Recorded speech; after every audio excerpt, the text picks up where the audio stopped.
88 में जब आप गांव से शहर की तरफ रुके तो क्या विचार था मन में आपके? बहुत लोग हुआ करते थे जिन्होंने हमारी इतनी गालियां देते थे, इतनी गालियां देते थे कि जिसका हद नहीं, जिसका मैं नाम नहीं जानता, जिसको मैंने आज तक देखा सुना नहीं है, वो गालियां देते थे कि साहब ये तो बड़ा खराब आदमी है, ये है वो है। 24 घंटे में 16 घंटे 18 घंटे तक हमने काम किया। अगर कभी जेब में पैसे नहीं होते थे सब्जी लाने के लिए तो शाम को रोटी और दाल खा लिया, या गांव से गाय भैंस लगती थी वहां से घी ले आया करता था, तो रोटी और घी खा करके सो गए। गोंडा मुख्यालय पे रह करके जब 1988 से हमने पत्रकारिता की जब शुरुआत करी तो बहुत सामान्य सा परिवार और बहुत ही कम पैसे में अपनी परिवार की आजीविका चला रहा था। तो तभी से बच्चों पर एक मेहनत करके और ईमानदारी से काम करने का जो हमको अपने माता पिता से संस्कार मिला था, वो हमने कोशिश किया कि इन बच्चों में भी वो संस्कार डाला जाए। और मैं इन बच्चों को सबको ये कहा करता था कि बेटा आपकी लड़ाई 6 बनाम 60 की है। और जो इनके 2 बड़े भाई दीपक के थे, पहले से शिशु मंदिर में पढ़ रहे थे, जब इनके दाखिले की जब बात आई तो हमारे पास एडमिशन की और फीस देने के लिए उस समय उतना पैसा नहीं होता था कि मैं इनकी फीस दे पाऊं। और 88 में जब से जवाहर नवोदय विद्यालय की स्थापना हुई थी मनकापुर में, उससे लेकर के और इस परीक्षा तक, जब ये हाई स्कूल में थे तब तक इन्होंने सर्वोच्च अंक हासिल किया। और अब इनका माने पूरा रिकॉर्ड 20-22 वर्ष का रिकॉर्ड इन्होंने अपने विद्यालय का तोड़ा। तो वो बहुत ही एक अच्छा अनुभव था कि एक बच्चा जिसने कभी मतलब समझिए कि रेलगाड़ी में जो बच्चा न बैठा हो, वो अपनी मेहनत के बदौलत भारत सरकार उसको जापान भेज रही है, तो निश्चित रूप से बड़ी उपलब्धि थी। कई बार लोग सोचते हैं कि साहब हमारे सामने तो दिक्कत है, हमारे पास धन का अभाव है, हमारे पास पैसे का अभाव है, हम इतनी बड़ी परीक्षा हम कैसे कर सकते हैं, क्या कर सकते हैं, कैसे व्यवस्था होगी। लेकिन दीपक एक प्रत्यक्ष उदाहरण है आपके सामने कि उसने तमाम ऐसे मित्रों का, तमाम ऐसे साथियों का जो हमारे दुर्दिन में सपोर्ट किया, उनका भी हम बहुत बहुत धन्यवाद ज्ञापित करते हैं। और जिन लोगों ने हमारा विरोध किया, जिन लोगों ने हमको गालियां दी, उनका हम बहुत तहे दिल से शुक्रिया अदा करते हैं। 2021 की यूपीएससी परीक्षा क्रैक करने वाले, जिन्होंने 2022 में आईआईएस यानी कि भारतीय सूचना सेवा ज्वाइन किया, दीपक द्विवेदी, उनका इंटरव्यू आपने देखा कि किस प्रकार से उन्होंने तैयारी की, कैसे मेहनत की और यहाँ इस मुकाम पर पहुंचे। हमने आपसे बताया था कि दीपक द्विवेदी जी के पिता हैं वरिष्ठ पत्रकार देवी पाटन मंडल के जानकी शरण द्विवेदी जी। जानकी शरण द्विवेदी जी हमारे साथ मौजूद हैं। सर, बहुत बहुत स्वागत है आपका गोंडा पब्लिक पोस्ट पर। थैंक यू सर, आपके पुत्र ने बड़ा मुकाम हासिल किया और पत्रकारिता एक चैलेंजिंग जॉब कह लिया जाए, चैलेंजिंग जॉब है, तो यह कैसे संभव हुआ, थोड़ा सा दर्शकों को बताएं, क्योंकि आप खुद एक संघर्ष की मिसाल रहे हैं। देखिए, मैं थोड़ा सा फैमिली बैकग्राउंड के बारे में मैं बताना चाहूँगा। 3 बालक हैं। जो सबसे बड़े बेटे हैं वो इस समय इनकम टैक्स में हैं और उनकी पोस्टिंग नागपुर में है।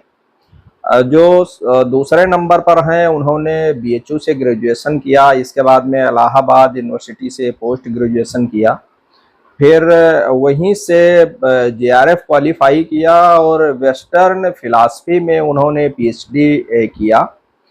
और सबसे छोटे दीपक हैं, जिन्होंने यूपीएससी 2021 की परीक्षा क्वालिफाई करके इस समय आईआईएस ट्रेनिंग ऑफिसर के रूप में सूचना एवं प्रसारण मंत्रालय में तैनात हैं। मैं अगर इनकी तैयारियों के बारे में बताऊं तो मैं ये कहना चाहूँगा कि चूँकि मैं बहुत सामान्य परिवार से बिलोंग करता हूँ, बहुत ही माता पिता मेरे किसान थे, और हमारी भी यहाँ आकर के गोंडा मुख्यालय पे रह करके जब 1988 से हमने पत्रकारिता की जब शुरुआत करी तो बहुत सामान्य सा परिवार और बहुत ही कम पैसे में अपनी परिवार की आजीविका चला रहा था। इस दौरान जब ये बच्चे धीरे धीरे बड़े हुए, थोड़ा सा पढ़ने लिखने लगे और कुछ समझने की स्थिति हुई, तो तभी से बच्चों पर एक मेहनत करके और ईमानदारी से काम करने का जो हमको अपने माता पिता से संस्कार मिला था, वो हमने कोशिश किया कि इन बच्चों में भी वो संस्कार डाला जाए। इनको लगातार मेहनत करके और ईमानदारी से काम करने के लिए प्रेरित किया।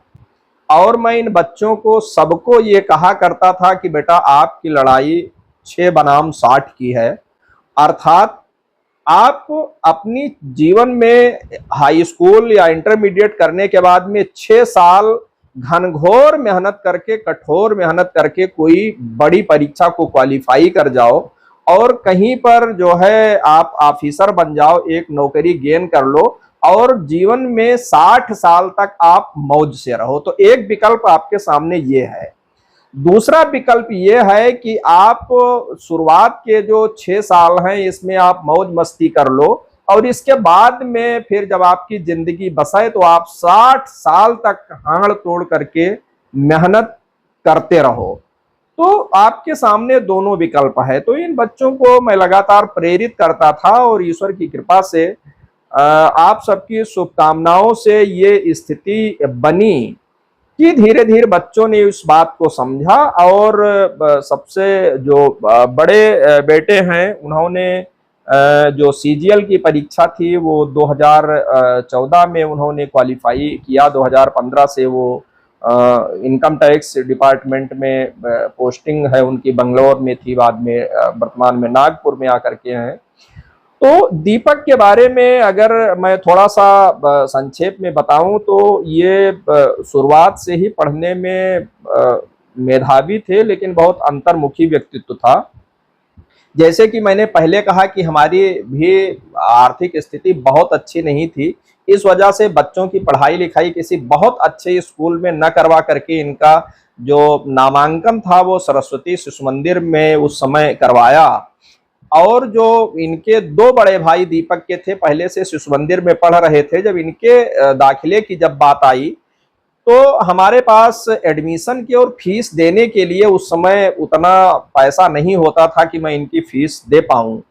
तो जो सरस्वती शिशु मंदिर का जो प्रबंधन था उस समय के प्रबंधन से मिल करके मैंने निवेदन किया कि हमारे 2 बच्चे आपके यहाँ पढ़ रहे हैं और तीसरे एक जो छोटा बालक है उसका भी मैं प्रवेश आपके यहाँ कराना चाहता हूं, लेकिन शर्त यह है कि हमारे पास फीस देने के लिए पैसे नहीं है। प्रबंधन ने हमारी उस प्रार्थना को स्वीकार किया। उन्होंने कहा कोई बात नहीं, 2 बच्चे आपके पढ़ रहे हैं तो तीसरे बच्चे को हम बिना फीस के पढ़ाएंगे। एडमिशन शिशु मंदिर में हो गया, कक्षा 8 तक की पढ़ाई किया। इसके बाद में उसी समय लेटर एंट्रीज में नवोदय विद्यालय में कुछ वैकेंसी निकली थी, 2 सीटें थीं। लेटर एंट्रीज से तात्पर्य यह है कि नवोदय विद्यालय में जो कक्षा 6 में प्रवेश होते हैं, कई ऐसे बच्चे होते हैं जो 2-3 साल में वहां रुक नहीं पाते हैं और कुछ भाग जाते हैं। उनके स्थान पे कक्षा 9 में कुछ जो भर्तियां रिक्त हो जाती हैं उनको पूरा करने के लिए कुछ बच्चों का फिर से एंट्रेंस एग्जाम के आधार पर प्रवेश दिलाया जाता है। तो लेटर एंट्रीज में वैकेंसी निकली थी तो दीपक की मंशा थी, मैं भी चाह रहा था कि किसी अच्छे स्कूल में इंग्लिश मीडियम से पढ़वाना, लेकिन चूंकि सामर्थ्य नहीं था जैसा कि मैंने पहले बताया, वो चीजें नहीं हो पाई। तो फिर बाद में मैंने दीपक का उसमें नवोदय विद्यालय का जो 9th में लेटर एंट्रीज के तहत था उसमें फॉर्म डलवाया, एंट्रेंस दिया, क्वालिफाई कर गए, इनका एडमिशन हो गया। तो 9th में इन्होंने जब प्रवेश लिया तो विशुद्ध रूप से हिंदी मीडियम के स्कूल से जाकर के जब ये इंग्लिश मीडियम में पहुंचे तो थोड़ा सा टफ कार्य था, लेकिन इन्होंने अपनी मेहनत के बल पर उसको आसान बनाया। और न केवल जब ये हाई स्कूल की इन्होंने परीक्षा दिया तो हाई स्कूल की परीक्षा देने में इन्होंने न केवल अपने को बहुत सरवाइव किया बल्कि इन्होंने जनपद स्तर पे टॉप किया। और 1988 में जब से जवाहर नवोदय विद्यालय की स्थापना हुई थी मनकापुर में, उससे लेकर के और इस परीक्षा तक जब ये हाई स्कूल में थे तब तक इन्होंने सर्वोच्च अंक हासिल किया। और अब इनका माने पूरा रिकॉर्ड 20-22 वर्ष का रिकॉर्ड इन्होंने अपने विद्यालय का तोड़ा। उसी समय आपको महसूस हो गया होगा कि उसी समय मुझे लग गया कि इस बच्चे में टैलेंट है और इसको थोड़ा सा अगर मेहनत किया जाए तो ये कुछ और आगे हो सकता है।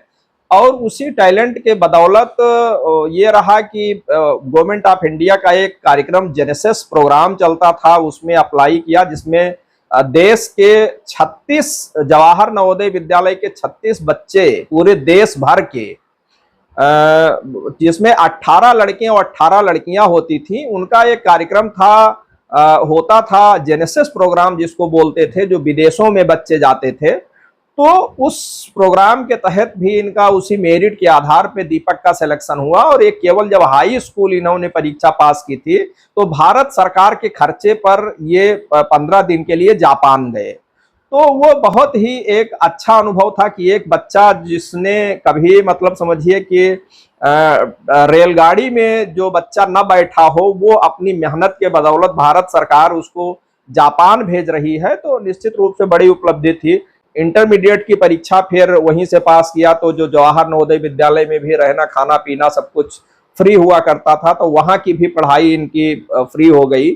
तो यहाँ शिशु मंदिर में पूरी पढ़ाई फ्री हुई थी। इसके बाद में ये हुआ कि इनको कोचिंग के लिए प्रयास किया गया कि उस समय जो इंजीनियरिंग की जो पढ़ाई होती थी, तो आपको याद होगा कि पटना के एक सुपर 30 करके कोचिंग हुआ करती थी, आनंद कुमार जी और अभयानंद जी मिल करके कोचिंग चलाया करते थे। तो उनकी वो कोचिंग चलती थी सुपर 30 की, तो वहाँ के लिए अप्लाई किया गया कि सुपर 30 में ये था कि वहाँ जो बच्चे जाते हैं वो निश्चित रूप से आईआईटी में उनका प्रवेश 99% या कभी कभी 100% भी बच्चों का हो जाता था।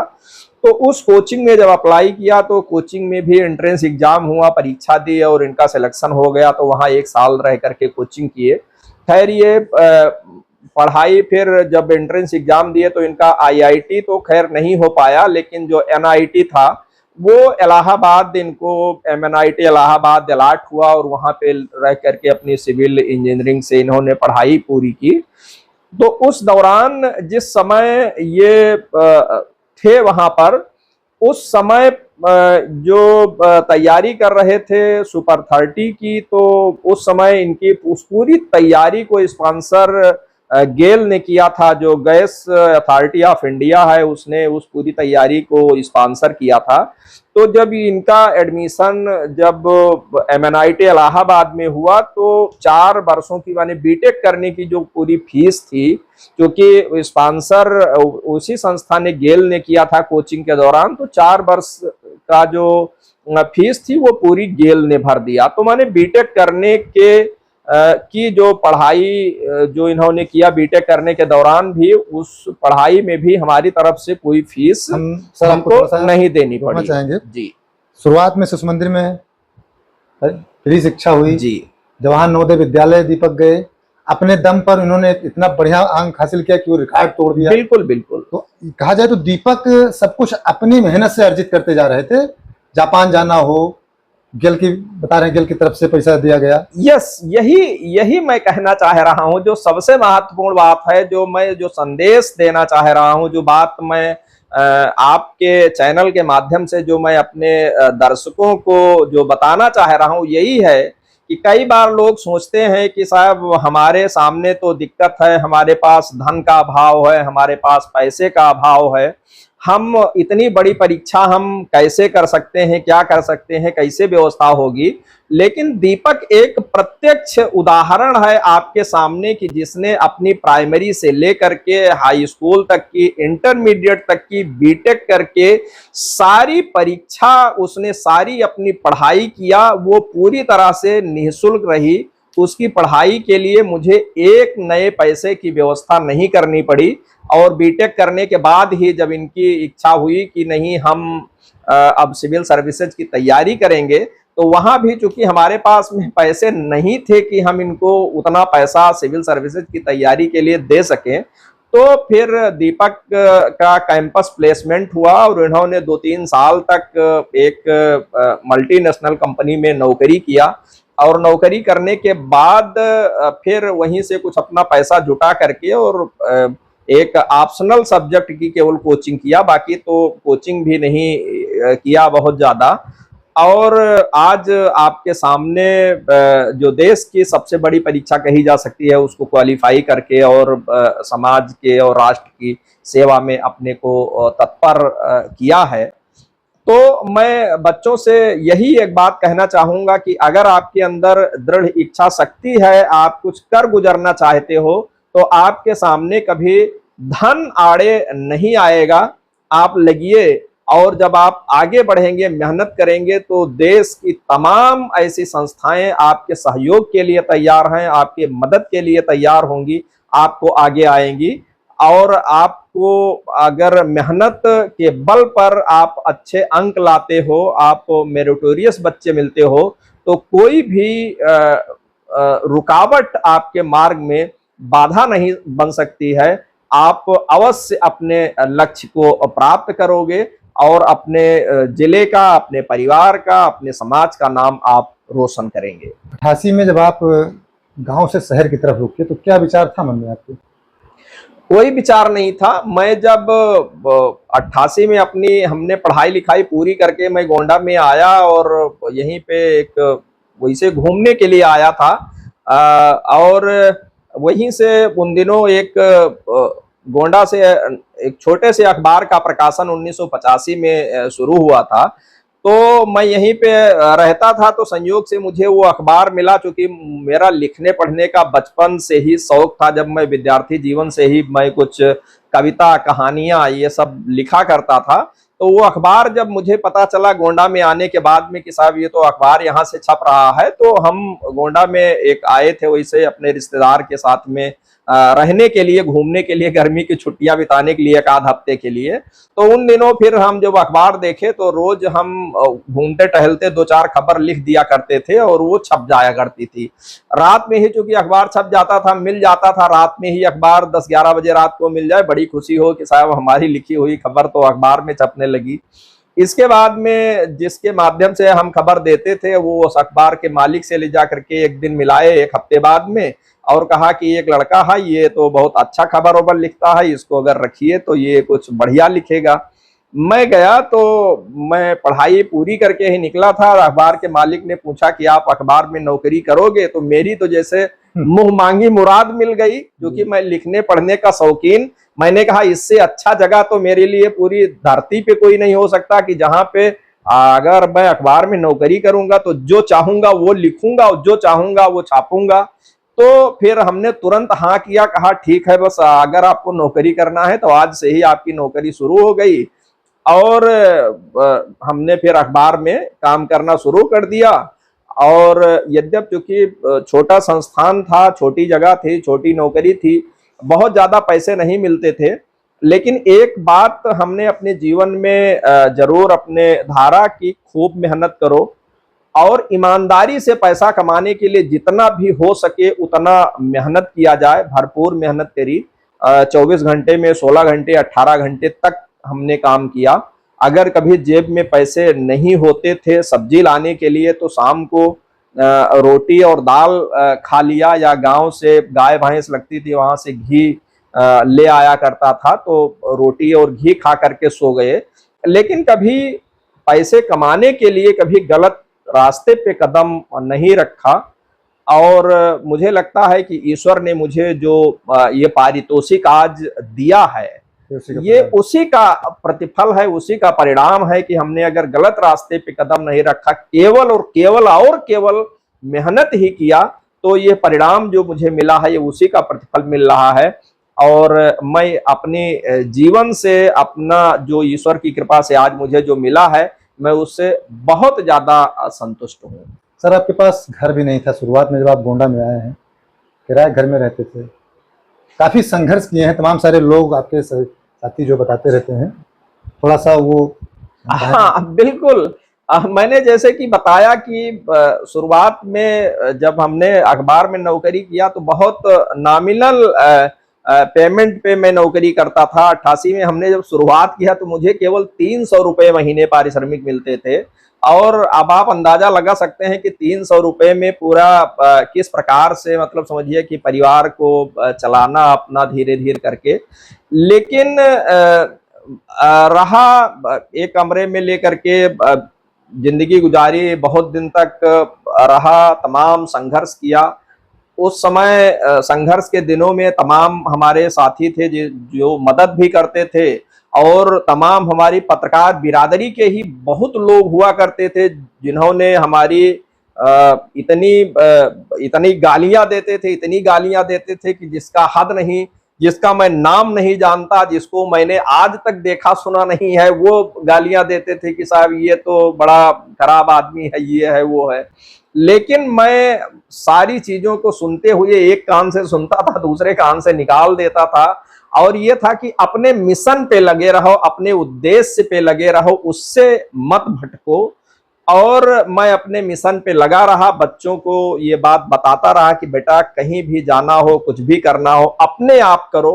कभी हमने मदद के लिए मैं कभी खड़ा नहीं हुआ, जिससे आपको ये पता चल सके कि हाँ कोई चीज कितनी मेहनत से मिलती है, वो चीज कैसे हासिल होती है, उस चीज को पाने के लिए कितनी मेहनत करनी पड़ती है, तब हम उस चीज का महत्व समझते हैं। तो वो हमने प्रयास किया। बच्चों ने भी काफी सपोर्ट किया, काफी सहयोग किया कि जिस प्रकार से सीमित संसाधनों में रहते हुए और हमने एक रास्ता दिखाने की कोशिश की, वो हमारे साथ में कंधे से कंधा मिला करके खड़े रहे। और आज ईश्वर की कृपा से एक छोटी मोटी अपनी ये कुटिया बन गई है, और हम लोग बहुत ही प्रसन्नता के साथ में अब जीवन यापन कर रहे हैं। और सुबह शाम जो है वो प्रभु की, ईश्वर की, उसके प्रति हम कृतज्ञता ज्ञापित करते हैं। हम अपने तमाम ऐसे मित्रों का, तमाम ऐसे साथियों का जो हमारे दुर्दिन में सपोर्ट किया, उनका भी हम बहुत बहुत धन्यवाद ज्ञापित करते हैं। और जिन लोगों ने हमारा विरोध किया, जिन लोगों ने हमको गालियां दी, उनका हम बहुत तहे दिल से शुक्रिया अदा करते हैं कि अगर वो मुझे विरोध न कर रहे होते, वो मुझे अगर प्रताड़ित न कर रहे होते, तो शायद मैं इतनी शिद्दत के साथ में उतनी मेहनत न कर पाता जितनी मेहनत मैं करके और आगे बढ़ा और आज बच्चों को आगे बढ़ाया। तो इसमें उनकी भी बहुत बड़ी भूमिका है। उनकी जो आलोचना थी, उनकी जो गालियां थी, वो हमारे लिए प्रोपेलर का काम कर रही थी। और निश्चित रूप से मैं सभी की शुभकामनाओं से मैं आज यहाँ पर हूँ। तो इसके लिए मैं सभी लोगों को बहुत बहुत थैंक्स कहना चाहूँगा, सभी का बहुत बहुत आभार व्यक्त करना चाहूँगा। बहुत बहुत धन्यवाद सर, आपने अपना कीमती समय हमें दिया। और सर, जो पुरखों ने कहावत कही है, शायद वो आपके ऊपर बिल्कुल सटीक बैठती है, बाढ़े पूत पिता के धर्मा, खेती उपजे अपने कर्मा। तो जिस प्रकार से हमारे बहुत ही सीनियर वरिष्ठ पत्रकार जन किशन द्विवेदी जी ने बताया कि इन्होंने सिर्फ मेहनत की, जिस प्रकार से हमने कहावत बताई है, पिता के धर्म से ही पुत्र बढ़ते हैं। तो पुत्र ने करके दिखा दिया, आपके पुत्रों ने करके दिखा दिया।